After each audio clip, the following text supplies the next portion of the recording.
Hey there, welcome to Black Gumbo Southern Gardening. Today we're going to talk all about tomatoes. We're going to plant some, we're going to prune some. I've got these little starts ready to go. We're going to put them in the ground, talk all about how to grow the best tomatoes you've ever had.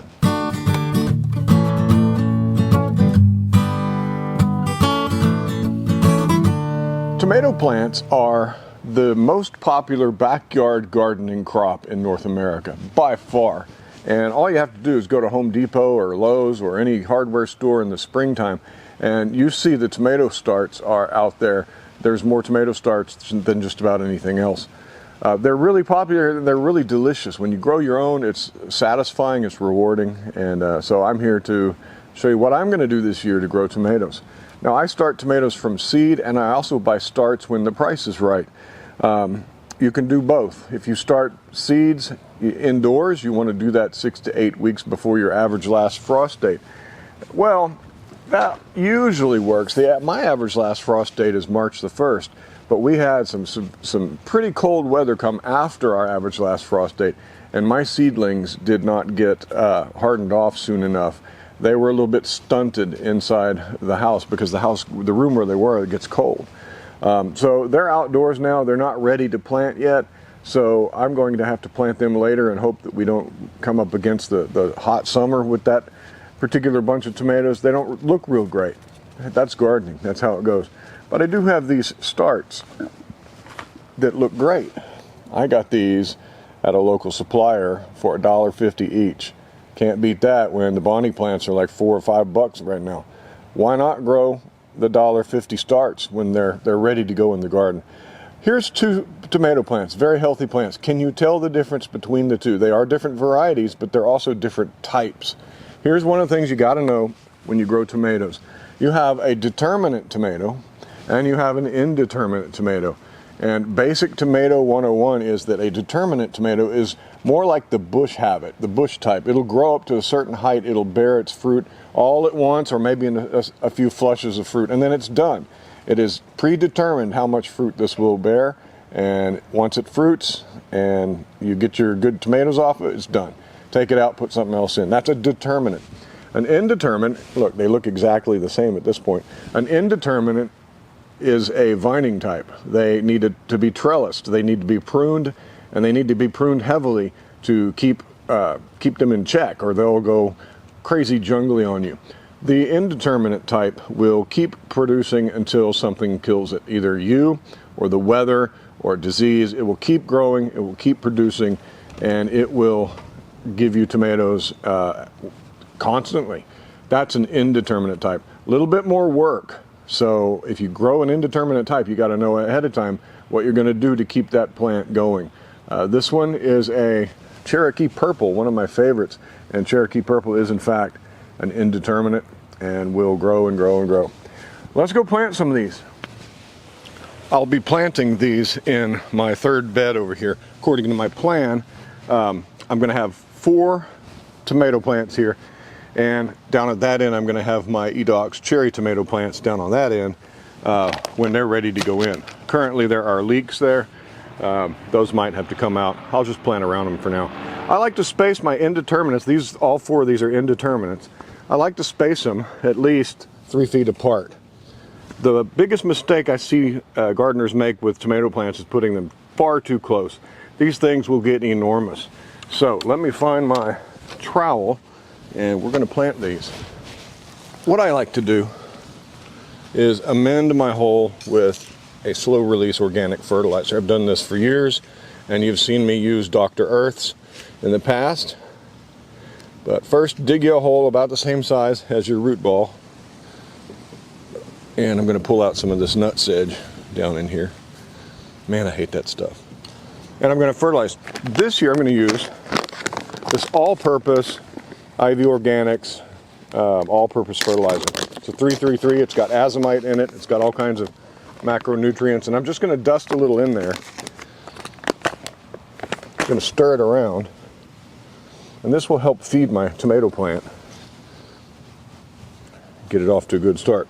Take your plant. I'm going to pluck off these lower branches, and I'm going to bury it pretty deep in there.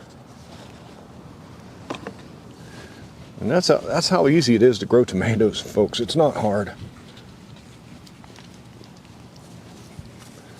And we'll water it in. Now we'll need to keep track of this, the growth of this, keep track of it and prune properly. And I've got videos on how to prune these things, but we'll have some more videos on how to prune this year as well, because these are gonna need pruning. All right, let's get these others planted. All right, once again, I'm going to use this IV Organics slow release, just a little, not even a quarter of a cup. Mix it up in there. If you want to support our channel, and if you want 10% off of anything that IV Organics sells, use the code GUMBO10 when you check out at the IV Organics shop, and you'll get 10% off of everything in your cart. I like Charles over there at IV Organics. I like what they're doing. Okay, this plant is a little floppy in the soil, so I'm going to bury it a little deeper up that stem to support it. Every little hair on that stem has the potential to become a root. Put our label here. What do we got? We've got a Celebrity, one of the classic basic tomatoes. You know what? I've never grown Celebrity. Thought I'd give it a try. What do we got here? We got a Better Boy. That's another classic that I've never grown. When I say classic, it's one of the popular varieties, and they're popular for a reason. They're popular because they do well, they produce well, they taste good. They're a good all-around tomato. Brandywine. Brandywine, if you look at the plant, looks a little bit different than most regular tomatoes. It's a potato-leafed plant. That means that the leaves look like potato plants leaves instead of the traditional tomato leaf. Brandywine's supposed to be one of the best tasting tomatoes. I've got two different varieties of Brandywine going. I've got this one here, which doesn't tell me what strain of this cultivar it is. It just says Brandywine. But there are yellow Brandywines and pink Brandywines. I've got a strain of Brandywine growing right now that's supposedly the original, called Surath's strain. That's over amongst my seedlings. But there, we've got 4 plants in. That makes me happy. There are some that will thrive in hotter weather, but not many varieties are like that. See, the problem is, once the temperatures get up into the 90s, the plant may still grow, and you may keep it alive, but the pollen is going to be sterile because of the heat. So that's why we want to get an early start around here on tomatoes. Unlike I've done this year, you want to get an early start by sprouting your seeds in January or February indoors so that they'll be ready to go out when it warms up. Because it warms up super fast here and gets into the 90s pretty quick, so you don't have that long of a growing season for most varieties of tomatoes. All right, these are watered in pretty well.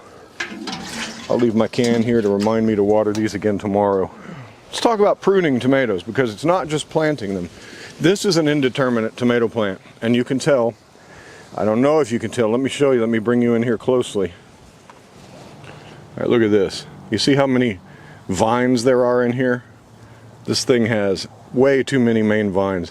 What I want from an indeterminate plant is one main growing vine. Well, I've got one here, but I've got all these that are coming up as well that we're going to have to get rid of. This is going to look pretty drastic. Here's what I'm going to do. I'm going to take this big fat one off down at the bottom and take this off. I'm going to take all the leaves off that are touching the dirt. We don't want that. I'm going to take out all the suckers except for the ones I want to keep behind growing as a main vine. Okay, so that's a sucker.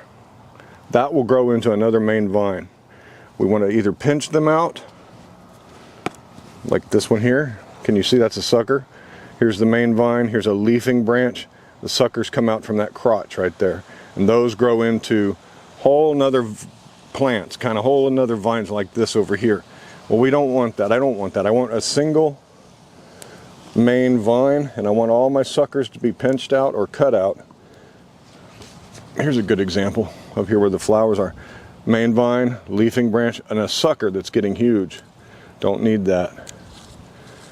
I want this plant to grow me one main vine. So look how much we're reducing this plant. And this one's dragging the ground, so we'll take it out. That one's on the ground, we'll take it out. Take that out because it's laying on the ground. This leaf is curling down, so we'll take this leafing branch and cut it a bit. And there, that's what we're left with. One main vine. There's a fruiting spur. There's going to be some more right up here. And this plant is nice and opened up. Good airflow in there. Airflow is good, keeps the plant healthy. I've got a sucker here I missed. We'll pinch that one out. Now, if you wanted to, you could grow this up a trellis and have 2 or 3 main vines if you wanted to, but I prefer just one. It's a little more easy for me to control. It's a little more easy for me to, well, just to keep it upright. We need to put a cage around this, or you could stake it to a pole, or you could train it up a string. But I've got some tomato cages, so I'm going to put one around this guy here, because look how the wind's flopping him around. A cage will just help stabilize that thing. So let's do that. Just drop a cage around this guy. That'll give it a little bit more stability, and I can feed these through here and keep them up off the soil. The problem with leaves on the soil is that tomato plants can pick up diseases from the soil as the water splashes it up. You want to keep the bottom part pretty much off the ground if you can. This particular tomato plant is a determinate. That means it is a bush habit.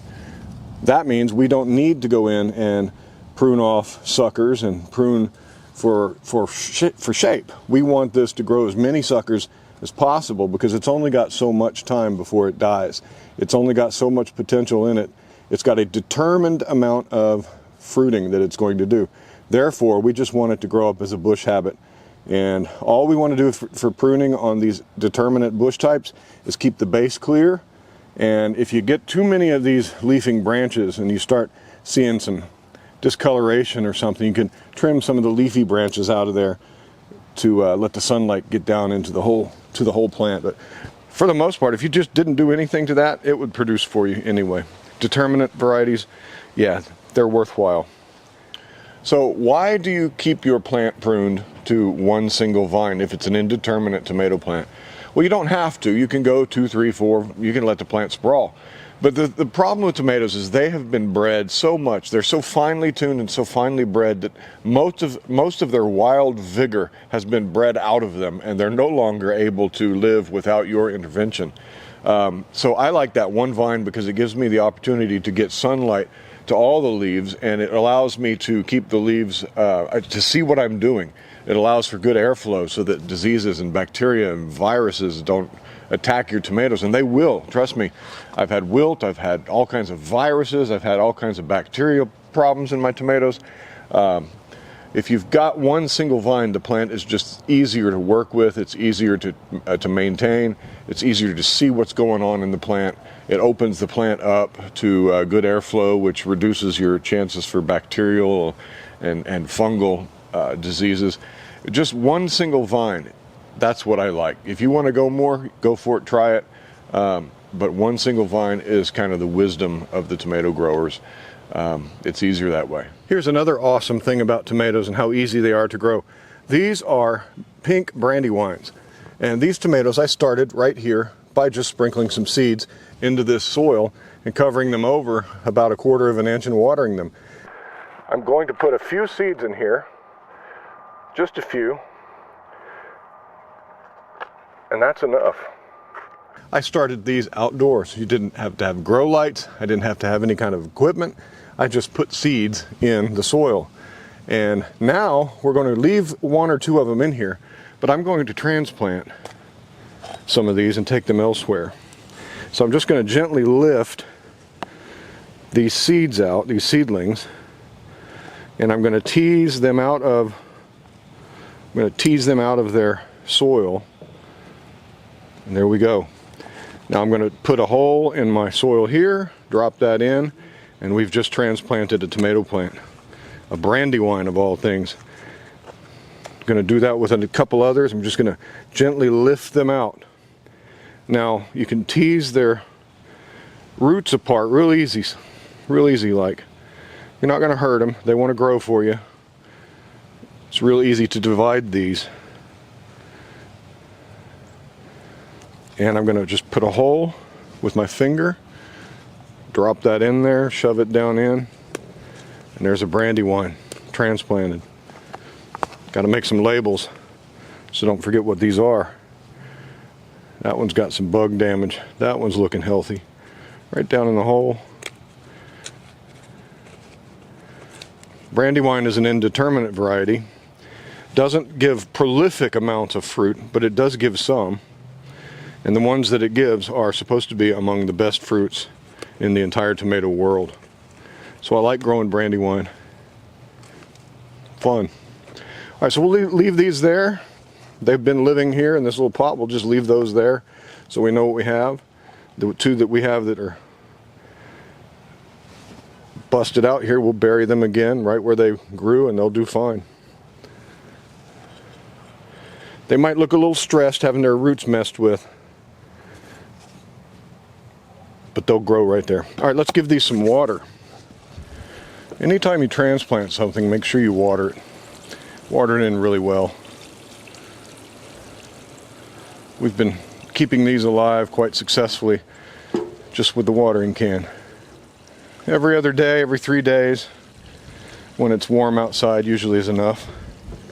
But check your soil, stick your finger down in there, make sure it's moist, especially this well-draining soil that's very deep in these pots.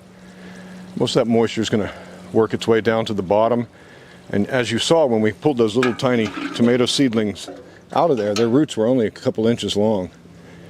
So you want to keep it watered up in the top part of this soil. All right, there we go. If you really, really want to up your tomato growing game, get this book.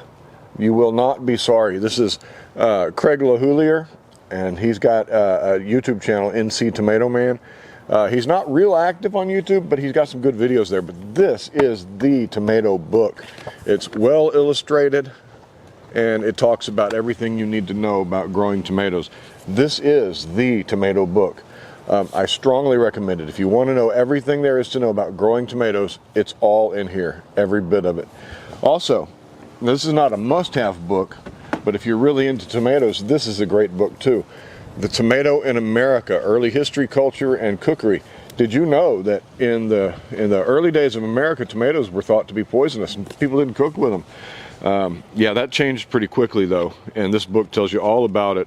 And it's got a lot of history of the tomato and a lot of recipes, historical recipes. It's a good read. It's a fascinating read. The Tomato in America by Andrew F. Smith.